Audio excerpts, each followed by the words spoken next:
2. A simple way to make a good first impression. At a dinner party in New York, one of the guests, a woman who had inherited money, was eager to make a pleasing impression on everyone. She had squandered a modest fortune on sables, diamonds, and pearls. But she hadn't done anything whatever about her face. It radiated sourness and selfishness. She didn't realize what everyone knows, namely, that the expression one wears on one's face is far more important than the clothes one wears on one's back. Charles Schwab told me his smile had been worth $1 million, and he was probably understating the truth. For Schwab's personality, his charm, his ability to make people like him were almost wholly responsible for his extraordinary success. And one of the most delightful factors in his personality was his captivating smile. Actions speak louder than words, and a smile says, "I like you. You make me happy. I am glad to see you." That is why dogs make such a hit. They are so glad to see us that they almost jump out of their skins. So naturally, we are glad to see them. A baby's smile has the same effect. Have you ever been in a doctor's waiting room and looked around at all the glum faces waiting impatiently to be seen? Dr. Stephen K. Spruill, a veterinarian in Raytown, Missouri, told of a typical spring day when his waiting room was full of clients waiting to have their pets inoculated. No one was talking to anyone else, and all were probably thinking of a dozen other things they would rather be doing than wasting time sitting in that office. He told one of our classes, "There were 6 or 7 clients waiting when a young woman came in with a 9-month-old baby and a kitten. As luck would have it, she sat down next to a gentleman who was more than a little distraught about the long wait for service. The next thing he knew, the baby just looked up at him with that great big smile that is so characteristic of babies. What did that gentleman do? Just what you and I would do, of course. He smiled back at the baby.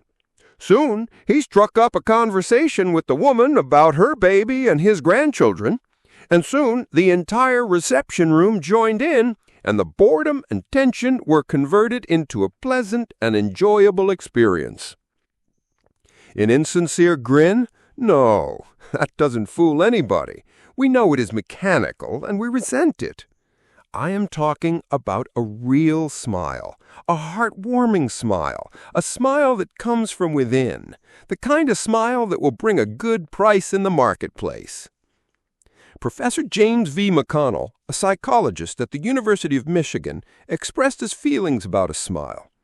He said, "People who smile tend to manage, teach, and sell more effectively and to raise happier children. There's far more information in a smile than a frown. That's why encouragement is much more effective teaching device than punishment." The employment manager of a large New York department store told me she'd rather hire a sales clerk who hadn't finished grade school if she has a pleasant smile than to hire a doctor of philosophy with a somber face. The effect of a smile is powerful, even when it is unseen. Telephone companies throughout the United States have a program called Phone Power, which is offered to employees who use the telephone for selling their services or products. In this program, they suggest that you smile when talking on the phone. Your smile comes through in your voice. Robert Cryer, manager of a computer department for a Cincinnati, Ohio company, told how he had successfully found the right applicant for a hard-to-fill position. "I was desperately trying to recruit a PhD in computer science for my department. I finally located a young man with ideal qualifications who was about to be graduated from Purdue University. After several phone conversations, I learned that he had several offers from other companies, many of them larger and better known than mine. I was delighted when he accepted my offer. After he started on the job, I asked him why he had chosen us over the others. He paused for a moment, and then he said, I think it was because managers in the other companies spoke on the phone in a cold, business-like manner, which made me feel like just another business transaction. Your voice sounded as if you were glad to hear from me, that you really wanted me to be part of your organization." You can be assured I'm still answering my phone with a smile. The chairman of the board of directors of one of the largest rubber companies in the United States told me that, according to his observations, people rarely succeed at anything unless they have fun doing it. This industrial leader doesn't put much faith in the old adage that hard work alone is the magic key that will unlock the door to our desires. I have known people, he said, who succeeded because they had a rip-roaring good time conducting their business. Later, I saw those people change as the fun became work. The business had grown dull. They lost all joy in it, and they failed. You must have a good time meeting people if you expect them to have a good time meeting you. I've asked thousands of business people to smile at someone every hour of the day for a week, and then come to class and talk about the results. How did it work? Let's see. Here's a letter from William B. Steinhardt, a New York stockbroker. His case isn't isolated. In fact, it is typical of hundreds of cases. I have been married for over 18 years, wrote Mr. Steinhardt, and in all that time, I seldom smiled at my wife or spoke 24 words to her from the time I got up until I was ready to leave for business. I was one of the worst grouches who ever walked down Broadway. When you asked me to make a talk about my experience with smiles, I thought it would try it for a week. So, the next morning, while combing my hair, I looked at my glum mug in the mirror and I said to myself, Bill, you're going to wipe the scowl off that sourpuss of yours today. You're going to smile, and you're going to begin right now. As I sat down to breakfast, I greeted my wife with a "Good morning, my dear," and smiled as I said it. You warned me that she might be surprised. Well, you underestimated her reaction. She was bewildered. She was shocked. I told her that in the future she could expect this as a regular occurrence, and I kept it up every morning. This changed attitude of mine brought more happiness into our home in the 2 months since I started than there was in the last year. As I leave for my office, I greet the elevator operator in the apartment house with a good morning and a smile. I greet the doorman with a smile. I smile at the cashier in the subway booth when I ask for change. As I stand on the floor of the stock exchange, I smile at people who until recently never saw me smile. I soon found that everybody was smiling back at me. I treat those who come to me with complaints or grievances in a cheerful manner. I smile as I listen to them, and I find that adjustments are accomplished much easier. I find that smiles are bringing me dollars, many dollars, every day. I share my office with another broker. One of his clerks is a likable young chap, and I was so elated about the results I was getting that I told him recently about my new philosophy of human relations. He then confessed that when I first came to share my office with his firm, he thought me a terrible grouch and only recently changed his mind. He said I was really human when I smiled. I have also eliminated criticism from my system. I give appreciation and praise now instead of condemnation. I have stopped talking about what I want. I am now trying to see the other person's viewpoint. And these things have literally revolutionized my life. I am a totally different man, a happier man, a richer man, richer in friendships and happiness, the only things that matter much after all. You don't feel like smiling? Then what? 2 things. First, force yourself to smile. If you're alone, force yourself to whistle or hum a tune or sing. Act as if you were already happy, and that will tend to make you happy. Here is the way the psychologist and philosopher William James put it. Action seems to follow feeling, but really action and feeling go together. And by regulating the action, which is under the more direct control of the will, we can indirectly regulate the feeling, which is not. Thus, the sovereign, voluntary path to cheerfulness, if our cheerfulness be lost, is to sit up cheerfully and to act and speak as if cheerfulness were already there. Everybody in the world is seeking happiness, and there is one sure way to find it.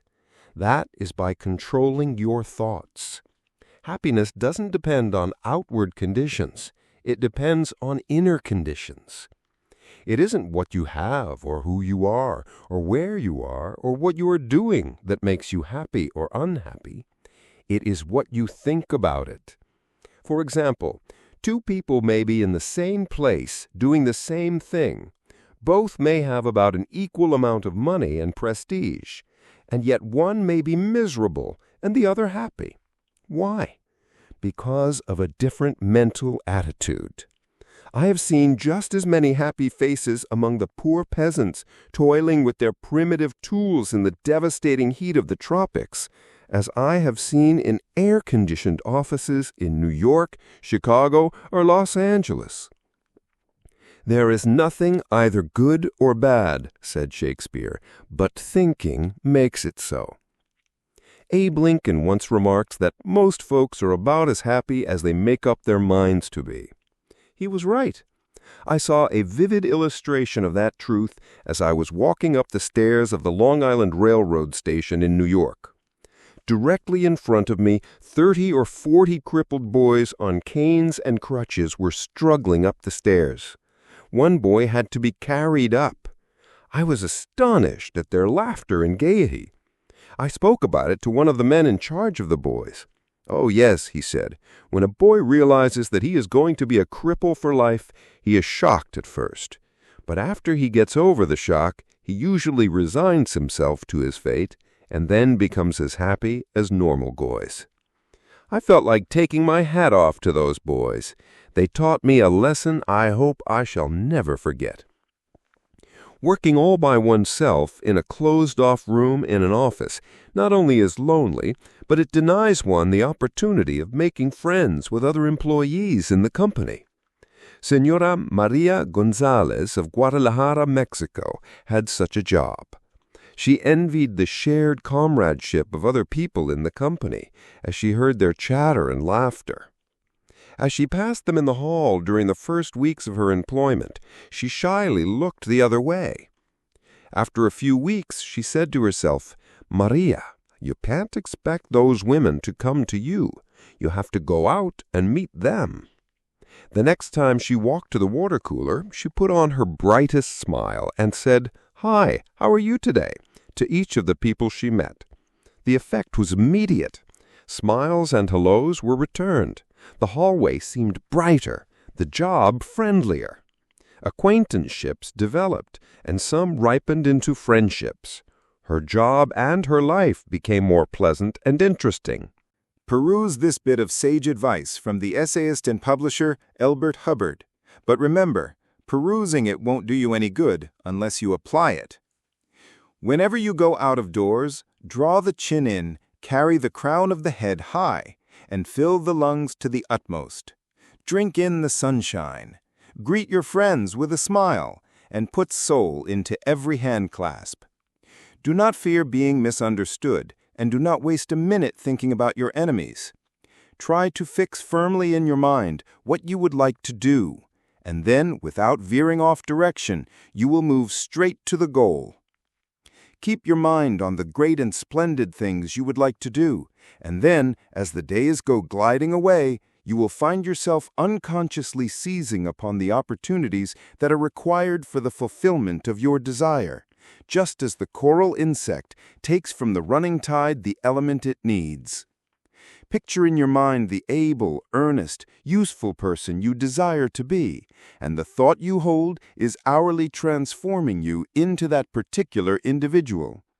Thought is supreme. Preserve a right mental attitude, the attitude of courage, frankness, and good cheer. To think rightly is to create. All things come through desire, and every sincere prayer is answered. We become like that on which our hearts are fixed. Carry your chin in and the crown of your head high. We are gods in the chrysalis. The ancient Chinese were a wise lot, wise in the ways of the world, and they had a proverb that you and I ought to cut out and paste inside our hats. It goes like this: "A man without a smiling face must not open a shop." Your smile is a messenger of your goodwill. Your smile brightens the lives of all who see it. To someone who has seen a dozen people frown, scowl, or turn their faces away, your smile is like the sun breaking through the clouds. Especially when that someone is under pressure from his bosses, his customers, his teachers or parents or children. A smile can help him realize that all is not hopeless, that there is joy in the world. Some years ago, a department store in New York City, in recognition of the pressures its sales clerks were under during the Christmas rush, presented the readers of its advertisements with the following homely philosophy: the value of a smile at Christmas. It costs nothing, but creates much. It enriches those who receive, without impoverishing those who give. It happens in a flash, and the memory of it sometimes lasts forever. None are so rich they can get along without it, and none so poor but are richer for its benefits. It creates happiness in the home, fosters goodwill in a business, and is the countersign of friends. It is rest to the weary, daylight to the discouraged, sunshine to the sad, and nature's best antidote for trouble. Yet it cannot be bought, begged, borrowed, or stolen, for it is something that is no earthly good to anybody till it is given away. And if in the last-minute rush of Christmas buying some of our salespeople should be too tired to give you a smile, may we ask you to leave one of yours, for nobody needs a smile so much as those who have none left to give. Principle 2. Smile.